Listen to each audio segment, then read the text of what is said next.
সাল্লাম জীবনকে আদর্শরূপে গ্রহণ করলে সুফল তারাই পাবেন, যারা আল্লাহকে বেশি বেশি স্মরণ করেন এবং আখিরাতের প্রতি ঈমান আনেন। উল্লিখিত গুণ অর্জন না করে রাসূলুল্লাহ সাল্লাল্লাহু আলাইহি ওয়াসাল্লাম জীবন নিয়ে আলোচনা ও গবেষণা করলে শতভাগ সুফল লাভ করার সম্ভাবনা নেই।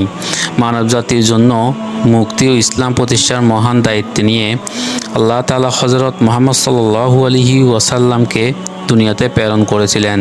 একটি নির্দিষ্ট সময় দুনিয়ার জীবনে দায়িত্ব পালন পর মহান আল্লাহ তার প্রিয় হাবিবকে তার কাছে নিয়ে গেছেন। কিন্তু আল্লাহর নাজিল করা পবিত্র কোরআন ও তার হাবিবের আদর্শ আমাদের মাঝে আজও আছে, কিয়ামত পর্যন্ত থাকবে।